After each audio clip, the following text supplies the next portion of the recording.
नमस्कार मॅडम. नमस्कार. धन्वंतरी जयंती 2023 आणि सांडू वैद्य सत्कार समारोह यामध्ये तुमचा आम्ही स्वागत करत आहोत. 2023 आम्ही दरवर्षीप्रमाणे वैद्यांचा सत्कार समारोह करत असतो. त्याप्रमाणे यावर्षी आम्हाला तुम्हाला बोलवण्यामध्ये अत्यंत आनंद होत आहे. तुम्हाला धन्वंतरी जयंतीच्या आणि दिवाळीच्या भरपूर शुभेच्छा. तुम्हाला सुद्धा. मॅडम, तुमचा आतापर्यंत आयुर्वेदाचा जो प्रवास आहे तो कसा झाला याबद्दल थोडं वर्णन करा. सर, मी डॉक्टर संपदा संदीप संत. मी सध्या अधिष्ठाता पोद्दार वैद्यक महाविद्यालय आणि MA पोद्दार रुग्णालय या ठिकाणी मी सध्या अधिष्ठाता म्हणून कार्यरत आहे. तसंच ॲक्च्युअल पाहता तर 9 महिने झाले मी अधिष्ठाता या पदावर कार्यरत आहे. पूर्वी जे मी ह्याच्या आधी मी नांदेडला होती प्रोफेसर म्हणून आणि आता प्रमोट झालेली आहे ह्या पदावरती. तर जवळपास शासन दरबारी जर म्हणेल तर मी नियर अबाउट 23 वर्ष झालेली आहेत मी शासकीय सेवेमध्ये. आणि त्याच्या आधी 5 वर्ष मी प्रायव्हेट इन्स्टिट्यूटमध्ये होती. मुंबईतच होती, YMTला होती ॲज ए असिस्टंट प्रोफेसर म्हणून. पण नंतर MPSC थ्रू माझा प्रवास सुरू झाला शासकीय सेवेमध्ये. त्याच्या आधी माझं जे एज्युकेशन झालेलं आहे BAMSचं आणि PGचं ते शासकीय आयुर्वेद महाविद्यालय नांदेड येथे झालेलं आहे. आणि PhD माझं मात्र पोद्दार वैद्यक महाविद्यालयामधून झालं. SM साठे सर माझे गाईड होते. आणि त्याच्यापूर्वीचा जर थोडासा इतिहास बघायचा गेला तर मी पूर्णतः खेड्यागावात शिकलेली आहे. म्हणजे नांदेड जिल्ह्यामध्येच माझं माहेर आहे. तिथेच माझं छोट्याशा खेड्यामध्ये माझं 10वीपर्यंत शिक्षण झालेलं आहे. आणि त्याच्यानंतर छोट्या तालुका प्लेसवर माझं 12थपर्यंत शिक्षण झालेलं आहे. म्हणजे मी पूर्ण बालपण माझं लहान गावात गेलेलं आहे. म्हणजे माझ्या गावामधली मी पहिली महिला डॉक्टर असेल. म्हणजे कोणीही पुरुषही व्यक्तीसुद्धा तिथे डॉक्टर नव्हता. त्यामुळे गावालाही आमच्या खूप कौतुक होतं की चला आपल्या छोट्याशा खेड्यामधली स्त्री ही मुलगी, छोटीशी मुलगी, कारण बांधणी माझी जशी छोटी आता तेव्हा सुद्धा तशी छोटी होती. त्यामुळे खूप कौतुक त्यांनाही झालेलं आहे. पण अशा छोट्या गावातून आणि आता मुंबई येथे ह्या वैद्यक पोद्दार येथे या ठिकाणी अधिष्ठाता पदावरती मी जेव्हा स्वतःला बघते त्यावेळेस मला खरंच मला माझ्या गावाचा, माझ्या पॅरेंट्सचा आणि ज्या महाविद्यालयात मी शिकलेली आहे सगळ्याचा मला खूप अभिमान वाटतो सर. आणि तशा ह्याच्यातून छोट्या फॅमिलीमधून आणि वडील माझे प्राथमिक शिक्षक होते. त्यामुळे कसं एकदम मध्यमवर्गीयपेक्षाही खाली हलाखीची परिस्थिती असली अशी होती. त्याच्यातून आपण एवढ्या पदावरती येऊ शकतो ह्याचा मला सार्थ अभिमान आहेच आहे. आणि त्याचप्रमाणे ज्या ठिकाणी मी राहिलेले त्या सगळ्यांना सुद्धा खूप अभिमान वाटतो सर. नक्की मॅडम. साधारण तुम्ही आता एवढे वर्ष झाले शासकीय सेवा करत आहात, तर एवढ्या वर्षामध्ये आता सध्या आयुर्वेदाचा अमृतकाळ सांगितलेला आहे. तर गेल्या पुढच्या जे 2027 पर्यंत जे आहे 25 वर्ष यामध्ये गव्हर्नमेंटच्या शासनाच्या अशा विविध काही योजना आयुर्वेदासाठी आहेत का? आणि शासन आयुर्वेदाला 25 वर्षामध्ये कुठे बघतात? तर आता मी म्हणजे शासकीय सेवेमध्ये एवढ्या दिवसापासून आहे. पण एक प्रशासकीय जर काम म्हटलं तर ह्या अधिष्ठाता झाल्यापासूनच तशा प्रशासकीय कामात मी पडलेली आहे. त्याच्या आधी प्रोफेसर पदावरती मी होते. आणि त्यामुळे क्लिनिकल किंवा नॉन क्लिनिकल अशा अनुषंगाने दोन्ही पद्धतीची कामं मला कराव्या लागायची. जेव्हा मी माझ्या स्टुडंट लाईफचा आयुर्वेदाचा काळ मी बघते त्यावेळेस म्हणजे आता जो झकपकाट आपल्याला दिसतो आपल्या आयुर्वेदातला एक उज्ज्वल भविष्य म्हणून आपण जे बघतो तर त्यावेळेस तेवढं नव्हतं सर निश्चितच. म्हणजे मला फक्त आठवतं कट्टी सरांच्यावर आम्ही अंडर शिकलेलो आहोत नांदेड कॉलेजला. तुम्हाला सगळ्यांनी ऐकलं बिंदू माधव कट्टी सरांचं नाव तुम्ही ऐकलंच असेल. तर त्यावेळेस असलेले आमचे वार्ड्स म्हणा किंवा त्यावेळेस मिळणारे जे शिक्षण म्हणा खरंच पूर्णतः त्यांच्यावर आम्ही डिपेंड राहायचो की हा सर जे शिकवतात जे सांगतात त्या गोष्टी आम्ही पाहून त्यावेळेस बघायचो. आणि त्यावेळेस जर शासन दरबारी म्हटलं तर जे काही बजेट्स वगैरे आम्हाला मिळायचे तर त्यावेळेस बऱ्यापैकी तुटपुंजे स्वरूपातले होते बजेट्स सुद्धा त्यावेळेस. त्यामुळे आता जे खूप सारे डेव्हलपमेंट्स आम्ही हॉस्पिटलमध्ये आणि कॉलेजमध्ये नांदेडचं कॉलेज किंवा आता मुंबईच्या कॉलेजमध्ये आल्यानंतर आपण बघतो तशी खूप सारी प्रगती त्या ठिकाणी झालेली आहे. शासन सुद्धा बरेचसे आणि आता हे 2-3 वर्षामध्ये तर आयुषचे फंड्स वगैरे सुद्धा शासन स्तरावरती म्हणजे केंद्र शासन स्तरावरती आणि राज्य शासन स्तरावरती सुद्धा खूप सारे फंड्स आता अवेलेबल होत आहेत. त्यामुळे जे एक म्हणतो ना की रिसर्चला समोर ठेवून ज्या रिसर्च ऍक्टिव्हिटी आम्हाला एक्सपेक्टेड आहेत किंवा रिसर्च ओरिएंटेड ज्या काही गोष्टी झाल्या पाहिजे त्या ह्या 5-10 वर्षामध्ये खूप जास्ती प्रमाणात झालेल्या आहेत सर. आधी कसं एक फक्त वार्ड आमचे टीचर्स आम्ही एवढ्या प्रकारात तो व्याप होता आणि कुठे छोटे सेमिनार्स होतील वगैरे अशा छोट्या छोट्या गोष्टी व्हायच्या. पण आता ते खूप मोठ्या स्तरावरती सगळ्या समाजामध्ये आयुर्वेद हा खरंच खूप उंच स्तरावरती जाणार आहे. आणि म्हणतो ना ग्लोबलाइज म्हणतो त्या लेवलला सुद्धा आयुर्वेदाला पोहोचण्यासाठी जास्त कालावधी नाही लागणार. म्हणजे 47 सुद्धा मी म्हणेल की खूप पुढचा कालावधी झाला. त्याच्या आधीच आताचं जे मी सिच्युएशन बघते 10 महिन्यात जे काही कार्य या ठिकाणी होत आहे ते जर बघितलं तर निश्चितच उज्ज्वल भविष्य आयुर्वेदाला आहे. नक्की मॅडम.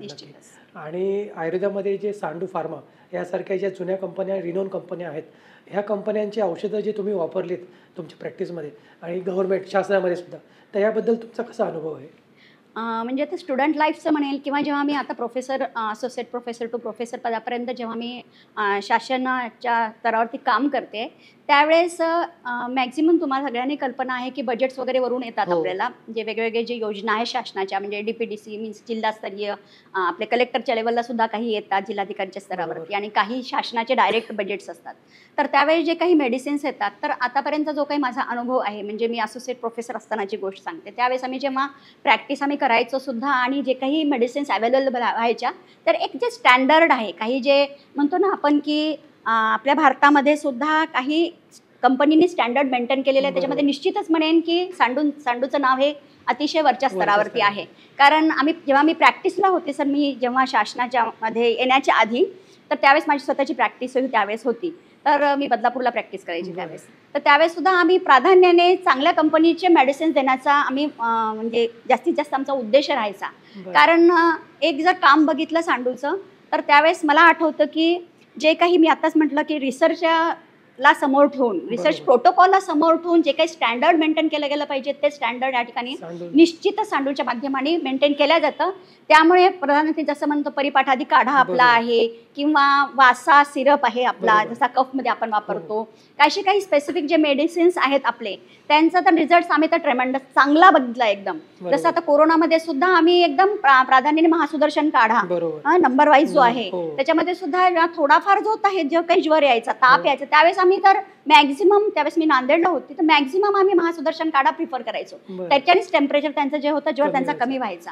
म्हणजे आणि असो अरिष्ट आणि ही जे काढे आहेत, ते मॅक्झिमम म्हणेल ही जास्तीत जास्त एकदम आपल्याला इन्स्टंट रिझल्ट दाखवणारे आपले सांडूचे आहेतच. बरोबर. म्हणजे आपण तुलना नाही करणार दुसऱ्यांशी, परंतु स्टँडर्ड मात्र निश्चितच सांडूने आपल्या स्तरावरती मेंटेन मेंटेन केलं. केलं. नक्की मॅडम, थँक्यू. सांडूबद्दल तुम्ही उद्गार काढले त्याबद्दल.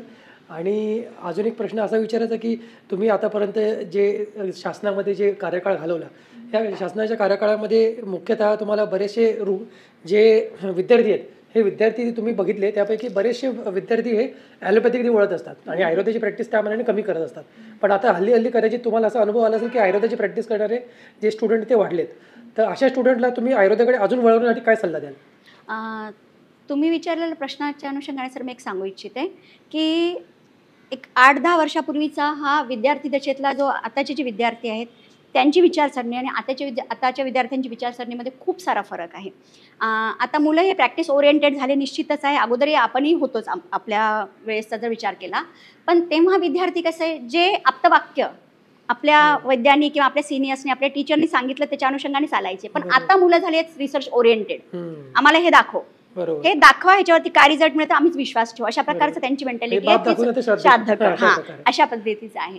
तर ते काही चुकीचं नाहीये सर. कारण कसं आहे, आपल्याला जेव्हा समाजासमोर ह्या गोष्टी मांडायच्या असतात, त्यावेळेस समाज बघतो. जसं बरोबर. मॉडर्न मेडिसिनवाले सुद्धा म्हणतात ना, तुम्ही आयुर्वेदाचा, आता आमच्याकडे व्हिजिट झाली होती कमिशनर सरांची, हम्म. त्यांनी आम्हाला डाटा मागितला बरं. की तुम्ही 3 तास आमच्यासोबत त्यांनी घालवले सरांनी, आणि म्हटलं की तुमच्याकडे कोणता कोणता रिसर्च डाटा आहे की हे मेडिसिन मी वापरलं, हे मी पंचकर्म केलं, की मला प्रिव्हियस अशा गोष्टी होत्या आणि आता मला ह्या गोष्टी मिळाल्या. विद्यार्थ्यांचं सुद्धा तसंच आहे. बरोबर. किंवा समाजापुढे आपल्याला जेव्हा आयुर्वेद न्यायचं आहे, तर मी म्हणेल की निश्चितच रिसर्च ओरिएंटेड असलंच पाहिजे.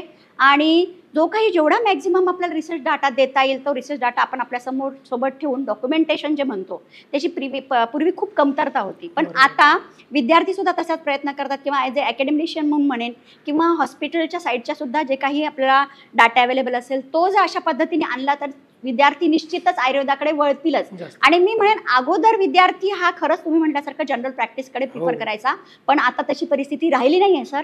आता जी 1,200ची आमच्याकडे ऍडमिशन असते, हो. पण ते विद्यार्थी सुद्धा असे काही विद्यार्थी असतात की जे MBBS सोडून आयुर्वेदाला ऍडमिशन घेतात. बरं. खास की आम्हाला पुढे काहीतरी करायचं आहे आयुर्वेदामध्ये, मला कॉस्मेटॉलॉजीमध्ये काही करायचं आहे, किंवा ह्या गोष्टीमध्ये मला फार्मसीमध्ये काहीतरी एखादा ड्रग असा मला डेव्हलप करायचा आहे, म्हणून विद्यार्थी येतात. म्हणजे त्यांचे व्ह्यूज खूप चेंज झालेले आहेत, त्यांचा आयुर्वेदावरती विश्वास निश्चितच वाढलेला आहे. बरोबर. त्याच्यामध्ये सुद्धा पंचकर्म स्पेसिफिकली, काही मेडिसिन्स फार्मसीच्या अनुषंगाने काही प्रिपरेशन्स आपल्याला तयार करता येतील का, आपल्याला आपल्या देशाच्या बाहेर सुद्धा जाऊन आयुर्वेदाची सेवा कशी करता येईल ह्याच्याकडे विद्यार्थ्यांचा जास्ती आता केंद्रित कल आहे सध्या आहे सर.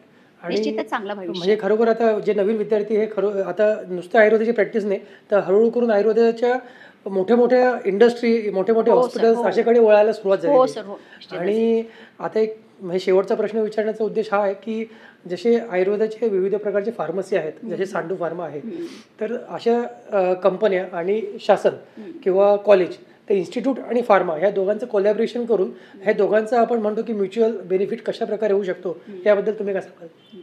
कसं सर, जेव्हा आता म्हणजे शासनामध्ये असल्यामुळे ह्या गोष्टी बऱ्याचशा वेळेस संपर्कात येतात. कारण जेव्हा मेडिसिन्सची आमची खरेदी असते त्यावेळेस सुद्धा मॅक्झिमम हा शासनाचा कल असतो की स्टँडर्ड टाईपचे मेडिसिन आले पाहिजे. कारण कसं आहे, प्रत्येकाचं स्टँडर्ड थोडंसं वेगवेगळं निश्चितच असतं. आपण जर थोडंसं स्टॅटिस्टिकली किंवा रिसर्च प्रोटोकॉलला समोर ठेवणं तर थोडंसं स्टँडर्ड प्लस मायनस असू शकतं सर, ते आम्ही सांगू शकत नाही.